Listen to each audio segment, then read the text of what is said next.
Hey creative, what's up? It's your girl Jamila and welcome back to my laboratory. Y'all, this year I've decided to buckle down and tackle digitizing. I've always been intimidated by it, but I'm not doing that anymore, okay? I'm going to go ahead and try and learn the ins and outs of digitizing so I can just really start making my own designs. So I figured if it was hard for me, I know it's hard for somebody else. So we're going to go ahead through this process and learn how to use Ricoma's embroidery software, Chroma Luxe. Of course, everything I use will be listed in the description box below. And if you like this video, you learned something new, make sure you give it a thumbs up.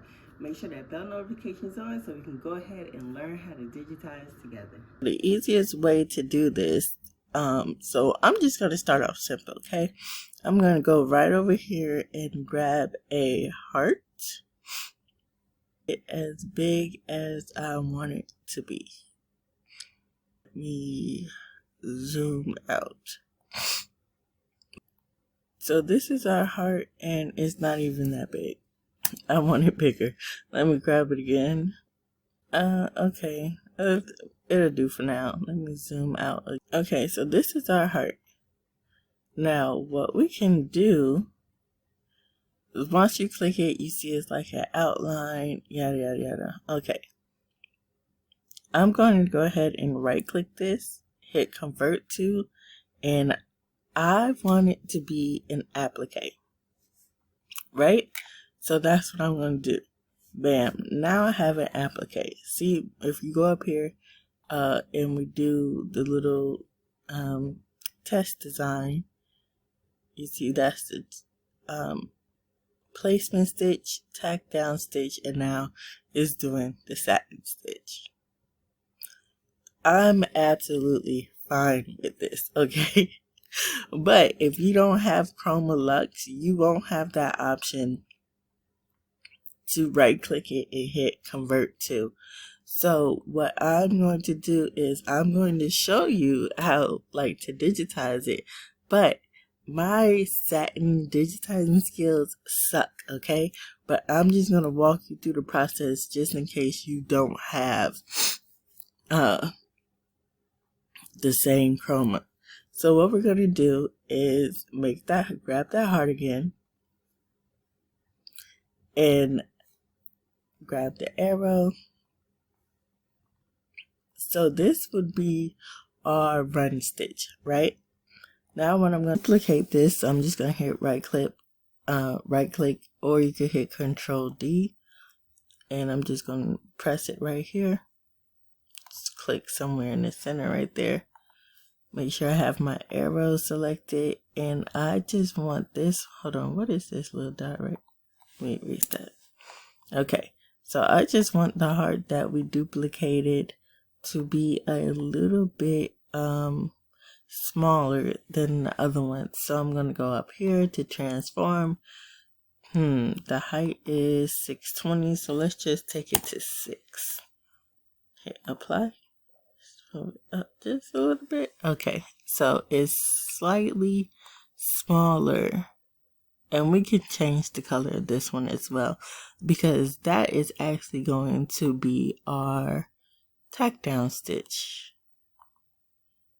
What? Okay, yeah, this little right here where it says commands, and let's just hit it for 2. Okay, so now we have the blue is our placement stitch, the red is our tack down stitch, and then you would come and grab your satin stitch. Yep, classic satin right here. And when you do a satin stitch, I know you have to go like a ladder, you know what I'm saying, like side to side, like a zigzag or whatnot, right? So let me erase that. But my satin stitch just doesn't be satin stitch. Yeah. I'm gonna have to work on it, okay?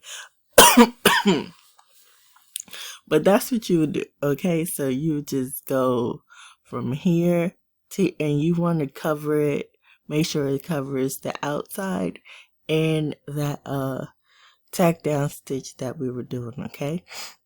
So get a little border from here to here to here.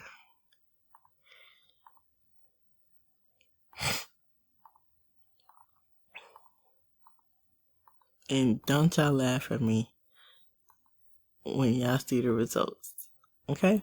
Because I'm trying for y'all.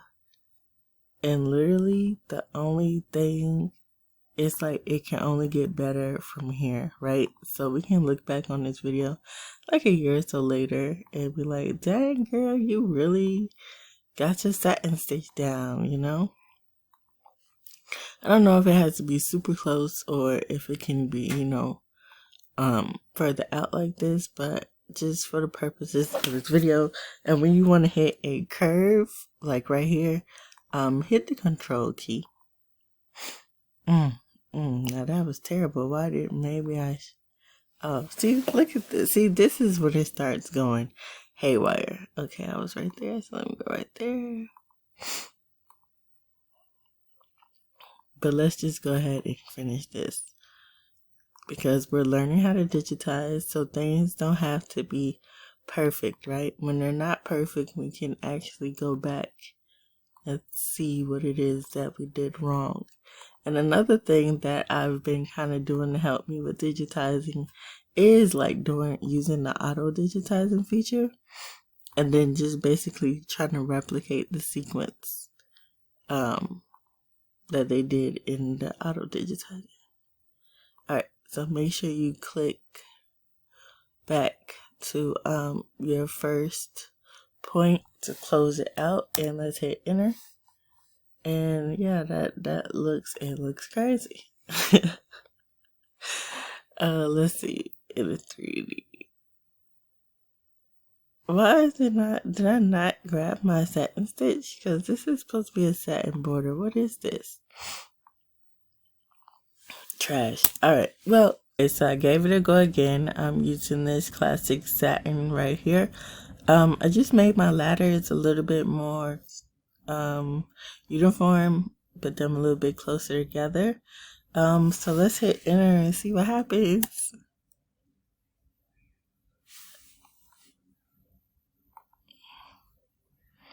Oh, you guys, that's actually not bad.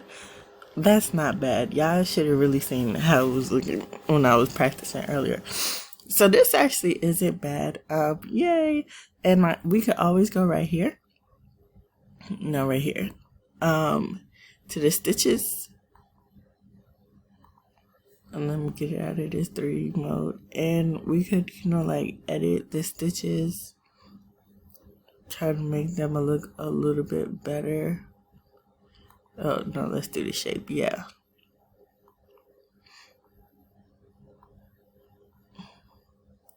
And this is my start and stop. So you know what? It's actually not bad. I'm actually pretty proud of myself. But yeah, so that's how you would go ahead and do your border. And you know, so we're just gonna have to keep practicing and we're gonna get better from here, okay? So I'm gonna go ahead and save the nice one and download it into my embroidery machine, and we're gonna go ahead and finish out the project. Okay, so since we had everything digitized, I went ahead and hooped my project and just went ahead and loaded it onto Ricky. And Ricky is just what I call my Ricoma Em1010 embroidery machine. And for my shirt, I'm using a Bella Canvas sweatshirt. I'm actually using two. I took a red and a pink Bella Canvas sweatshirt and I just cut off some of the red and stitched the pink onto it. Okay, so they don't sell it like this. But you can definitely go ahead and make it like that, like I did, just to make it more like a Valentine's Day feel, you know? And then I didn't show it in this video, but I did end up adding some pink to the bottom of the sleeve as well, and it is so freaking adorable. So our first stitch is our trace stitch, which tells us where we need to place our fabric. And once we have our fabric down, we're doing a tack down stitch, which is going to hold our fabric in place. And then we're going to go ahead and cut off all the edges after the tack down stitch before it does the satin border stitching. Now, I will say with the digitizing, I do need to learn how to digitize the start and stops after each stitch, because I had to manually start and stop my machine. Like it would do the placement stitch, and then I would have to push pause on the machine so that I can put the fabric down, and let it do the tack down stitch, and then pause it again so I could cut it off. Instead of it manually doing it, well, automatically doing it, I had to do it myself. So that's something else I need to learn. And also the satin stitch border, I wish it was a little thicker. So those are just a couple notes that I picked up when I completed the project that I'm going to focus on working on. And listen, this is all part of the process, y'all. You have to go through the trial and error stages. I would have never known I needed to fix these issues had I not just, tried the digitizing and stitching it out, okay? Trial and error is always going to be your best friend. So use this video as a reference point, maybe a guide, and then just listen, go out there and try some things on your own. I had to clean up the border a little bit, but overall, y'all, I'm so happy with how this shirt came out. I actually ended up wearing it and I got so many compliments, okay? So I was nervous about stitching over sequins, but as you can see, Ricky can handle it, all right? So yeah, great Valentine's present, or whatever you want to do. Be creative. But as always, guys, thanks for watching. Don't forget to like, share, and subscribe. And until next time, I'll see you later.